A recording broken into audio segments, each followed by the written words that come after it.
Gracias a todos ustedes por mantener este contacto. Esta mañana tenemos un distinguidísimo invitado, es el doctor Manuel Núñez, historiógrafo, poeta, lingüista y académico de la República Dominicana, un laureado ensayista, Premio Nacional de Ensayo.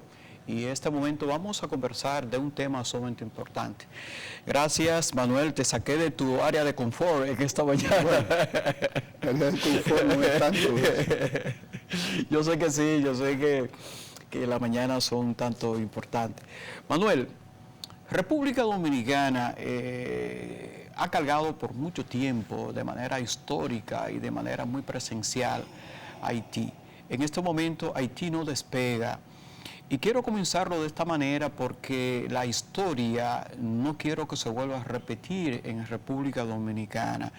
¿Cuál es tu diagnóstico a primera mano de Haití con este caso de Jovenel Moïse, de la propia estructura política haitiana, porque nos está afectando de manera históricamente hablando y de manera comercial y de manera muy específica para cada uno de la parte importante del comercio, de la actividad cultural y todo esto? Quiero que me haga un pequeño diagnóstico de todo este proceso, Manuel. Mira, desde 1990, en que el presidente Clinton apoyó la tesis de desmantelar el ejército haitiano,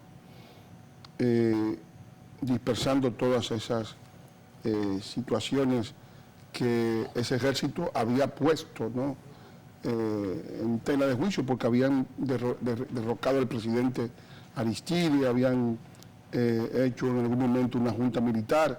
Es decir, desde el fin de la dictadura, en el año 86, cuando es derrocado Jean-Claude Duvalier, que entra una junta militar y luego pues hacen elecciones, pues, el país tuvo un árbitro, que era el ejército haitiano, que era el que tenía el monopolio de la fuerza, y ese árbitro desapareció en el 1990 cuando Clinton decidió desmantelarlo. Esa desmantelación llevó al surgimiento de bandas armadas, de ejércitos particulares, de grupos beligerantes, que era una especie de feria de arrebatacapas, ¿no?, de Capulo vi primero, ¿no?, se dice aquí. Entonces eso evidentemente hubo de solventarse con una intervención militar. Esa intervención militar la iniciaron los Estados Unidos para restaurar al presidente Aristide, para que pudiera cumplir en lo que le quedaba de mandato y para que luego elegir a un nuevo presidente. Cosa que se hizo. Aristide fue posteriormente derrocado por los propios Estados Unidos con una conspiración en la que participó Guy-Philippe Champollion, los dos alfiles de los Estados Unidos, porque estaba implicado, según se dijo y luego se demostró, porque hay varios agentes de Aristide que están condenados por narcotráfico, en el tráfico de drogas. Y una vinculación muy directa en el apoyo al que entonces era presidente en Venezuela, Hugo Chávez Frías.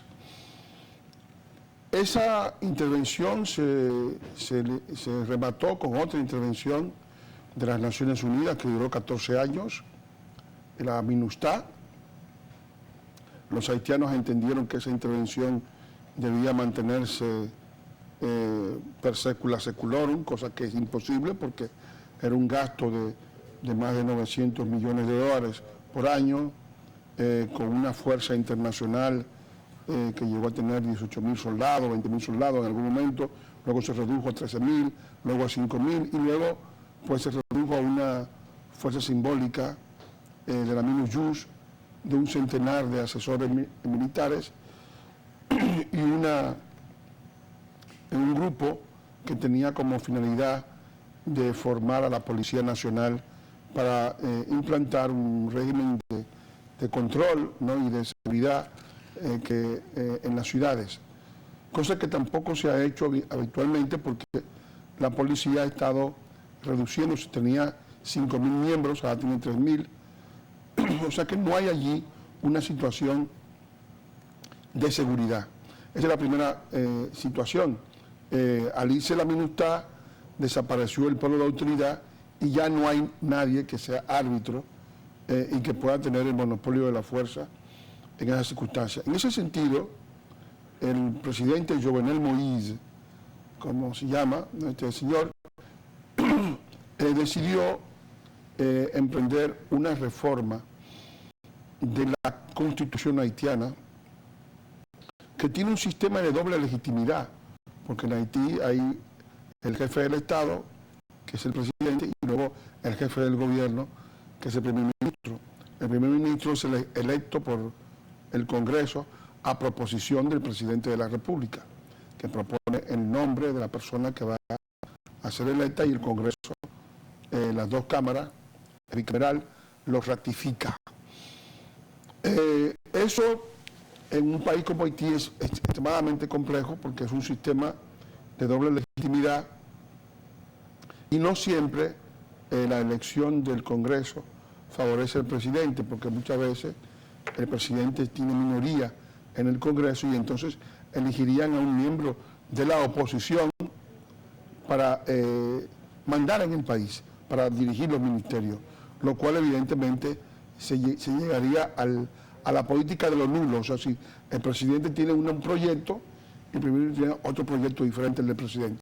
Esa situación se ha producido en Francia, allí donde hay un sistema parecido, con la elección de Jacques Chirac en los gobiernos de Mitterrand y con la elección de opositores a Jacques Chirac en los gobiernos de Chirac. Es decir, que fue una situación en que en el primer gobierno en Francia el presidente propuso una nacionalización de la banca. El primer ministro destruyó esa proposición 2 años después. Entonces, en Haití eso se produce a menudo porque evidentemente es un país con una clase política muy desmigarada, muy diluida. Hay 140 partidos reconocidos. Por lo general hay más de 30 o 40 aspirantes a la presidencia de la República. Y en ese ambiente, evidentemente, plantearse un sistema de doble legitimidad es complejo. Tiene, al parecer, alguna ventaja, ¿no? Porque en el país, como todos los ciudadanos pueden ser objeto de elección, el país puede elegir a un vendedor de plátano, un platanero, y elegir a un primer ministro que tenga un diploma, ¿verdad? Que sea una persona que conozca de economía, como ocurrió en cierto modo con la elección de Martelly, que era un hombre dedicado al espectáculo, y se eligió a Lamotte, que era un hombre que venía de estudiar comercio en universidades norteamericanas. Es decir, que se elige al primer ministro con formación y a cualquier persona que el pueblo haya apoyado como presidente. O sea, sin privar a ningún ciudadano. Es una situación sumamente marcada. Yo he tenido el privilegio de leer 2 libros más de lo tuyo, El ocaso de la nación dominicana y La dictadura del débil. Entonces, los niveles de planteamiento y objetivos que se definen en ese texto nos permiten a los dominicanos seguir motorizando un comercio con Haití, a sabiendas de que los propios haitianos han tenido una muy buena determinación política y estratégica y diplomática para seguir acosando a la República Dominicana en todo esto. Porque tenemos... en la pasada administración tuvo un presidente, Danilo Medina Sánchez, tenemos a Luis Abinader, que aunque está desarrollando una política sumamente definida, ¿por qué nosotros seguimos sustentando el comercio haitiano en este instante? ¿Por qué necesariamente cuando hay otros países, Venezuela, Centroamérica y esto? ¿Cuál es la gran virtud? Y nosotros podemos depender, los comerciantes dominicanos en la línea fronteriza están vinculados directamente con todo este procedimiento. Bueno, en el hecho del comercio, nosotros somos el país que está más cerca y que puede dar los mejores precios a los consumidores de Haití, que es el país más pobre del continente. O sea que es una situación que se ha ido creando, pero al mismo tiempo es un comercio sumamente inseguro, porque los haitianos primero han querido convertir esa necesidad que suple la República Dominicana, porque en este caso estamos hablando de necesidades extraordinarias de un país. Nosotros tenemos una economía 13 veces mayor que la haitiana, una capacidad productiva considerable, recibíamos, pues ya no sabemos si vamos a recibir 6 millones de turistas por año, y teníamos todo un esquema productivo de alimentos y de bienes amplio, lo cual permitía que esa situación se derramara una parte de ese comercio hacia Haití, que se convirtió en un consumidor importante, pero que quiso convertir esa situación comercial en un mecanismo para tratar de extorsionar a la clase política y condicionar el comportamiento de nuestra soberanía nacional con relación a ellos. Es decir, ellos querían que nosotros cambiáramos la soberanía por negocios. Eso evidentemente no es posible. Entonces, en ese sentido, yo pienso que la situación comercial en la República Dominicana tiene la posibilidad y debería explorar otros mercados y no convertir a nuestros comerciantes en rehenes de los caprichos de los grupos que allí emplean la situación de predominio para tratar de extorsionar a la República Dominicana, y que en algún momento pueden decidir, como hicieron en el pasado, cuando estuvo el presidente Preval en el predominio político en Haití, en algún momento su esposa o una de sus esposas, porque se sabe muy bien exactamente cuál era su situación real, decidió hacer dinero y suspendió por casi 2 años todas las exportaciones de pollo y de huevos, arruinando a todos los comerciantes dominicanos que exportaban unos 8 millones de huevos a Haití, ¿no? Y eso evidentemente afectó a ese comercio. Ellos han mantenido vedas durante años a 23 productos dominicanos, se mantuvo durante casi 4 años. Luego la han reanudado, luego la han colocado parcialmente. Es decir, ellos han descubierto que una de las fórmulas para tratar de doblegar la voluntad dominicana y tratar de conducir en la política dominicana ha sido el manejo de esta situación de compradores de productos dominicanos con miras a tener beneficios y ventajas políticas. Mira, Manuel, estamos conversando en esta mañana con el privilegio de un intelectual, un historiador, un docente, una persona que ha puesto todo su talento y sus condiciones intelectuales hacia el propio nivel de desarrollo de la República Dominicana, en la buena determinación de la historia bien contada. Los Clinton han establecido una política de discrecionalidad en Haití. Ellos determinan de que Haití es un gran poder desde el punto de vista de la minería y que están buscando deplobar algunos sectores para que esos haitianos sean pasados a la República Dominicana. El doctor Joaquín Balaguer estableció en la isla al revés de que existe una motivación muy determinante de la fusión entre las dos islas. ¿Cómo se puede conjugar todo este asunto en este tiempo presente? Mira, en el caso de los haitianos, las élites haitianas no creen en Haití. Los grupos, los grandes empresarios, los grupos que han tenido el predominio político, no creen en que ese país pueda solventar su atraso, salir del marasmo en que ha estado hundiéndose, de ese espacio de tierra movediza en que incesantemente ese país se derrumba, ¿no? Y entienden que la única solución, como también entienden una parte de esos políticos estadounidenses del Partido Demócrata, es que la República Dominicana asuma la responsabilidad de ser el Estado pivote, el Estado receptor, el buque insignia del pueblo haitiano.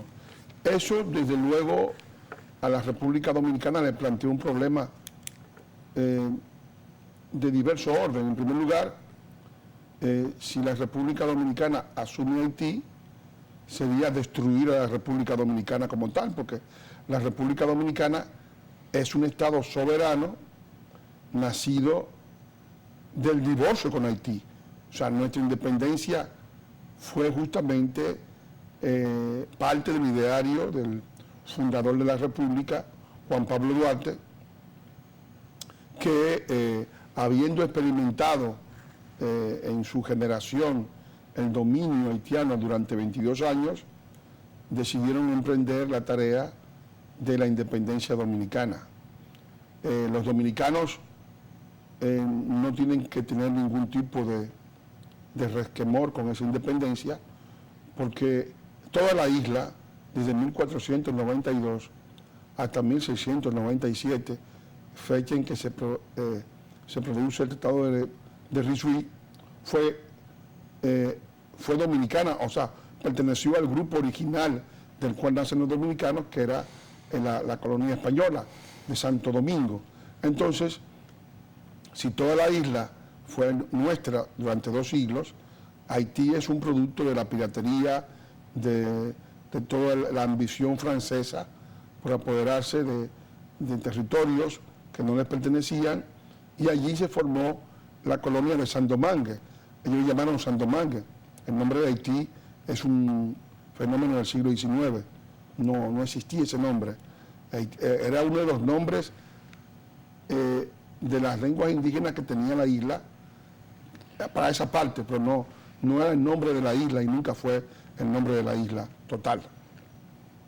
Cuando Colón llegaba había 5 nombres, eran 5 cacicazgos: Marién, Maguana, Higüey, Jaragua. Es decir, y evidentemente era una situación distinta, porque a la llegada de Colón había alrededor de 5, se hablaban 4 lenguas y había varios grupos culturales. El predominante era el grupo taíno, pero no era el único, y evidentemente Colón se vale de la rivalidad de las culturas que están en la isla para implantar el predominio de España en ese momento, y ahí se va forjando con el grupo indígena, con los esclavos africanos importados de África después, se va forjando el nacimiento, el surgimiento de lo que sería el protopueblo dominicano. Es el origen del pueblo dominicano. Y evidentemente en la proyección del tiempo se produce hacia 1697 la división de la isla en 2 comunidades, una comunidad francesa de 19.000 kilómetros cuadrados y una comunidad hispánica de 58.000 kilómetros cuadrados, que poco después los haitianos, cuando toman el poder, es decir, la comunidad francesa devenida en el estado de Haití en 1804, comienza su etapa de expansión, y en esa expansión de los haitianos hacia la República Dominicana, los dominicanos perdieron casi 6.500 kilómetros cuadrados. O sea, han perdido hasta 1929, fecha en que se firma el primer tratado de paz, y el adendum del 36, que le asigna adicionalmente 800 kilómetros cuadrados del Valle de la Miel, que es donde queda exactamente la mina que comparte con la República Dominicana, con la población de Restauración.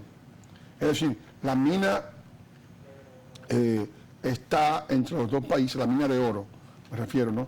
Y la parte haitiana fue concedida primero a Madame Mitterrand, Daniel Mitterrand, que obtuvo esa concesión, y posteriormente a un hermano de Hillary Clinton, Tony Rohan, que luego murió, pero que tiene también descendientes que han heredado esa concesión de la mina de oro. Por eso los Clinton tienen tantos intereses. Además, la intervención de los Clinton ha sido fatal. Hay un libro que te recomiendo que se llama Clinton Cash, en el cual ya se denuncia todas las maniobras emprendidas por Bill Clinton para apoderarse de situaciones ventajosas en Haití. Cuando se produjo el terremoto de Haití en el 2010, el 6 de enero del 2010, hace ya más de 10 años, en ese momento Haití pasó al plano mundial. En Haití, las desgracias, los terremotos, los ciclones, son una especie de commodity, porque los haitianos viven de la ayuda internacional. Y en ese momento los ojos del mundo, los ojos de la comunidad internacional estaban centrados en ese país, y se obtuvo en ese momento un bote, una cantera de dinero de más de 11 mil millones de dólares para la reconstrucción de ese país, de donantes, y se instauró un gobierno internacional presidido por Bill Clinton y por Jan Van Rieber, primer ministro de aquel entonces, el gobierno de la CIA. Y sin embargo, los resultados económicos, los resultados políticos de esa intervención y esa ayuda se disiparon en asesoría, se disiparon en ONGs y en un gasto suntuario que ni siquiera permitió que esa intervención internacional restaurara los símbolos del poder, como era el Palacio Nacional de Haití, que quedó derrumbado, hundido por el terremoto del 2010.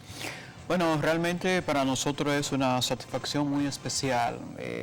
Te voy a invitar próximamente, lo más pronto posible, para seguir conversando dentro de lo que es el parámetro histórico de Haití y la República Dominicana. Hemos conversado en esta mañana con el historiógrafo, historiador, sociólogo, una persona con unas convicciones muy claras de lo que debe ser la dominicanidad, el doctor Núñez, en esta mañana. Soy Maguamo Quete Paredes. Buen fin de semana para todos ustedes.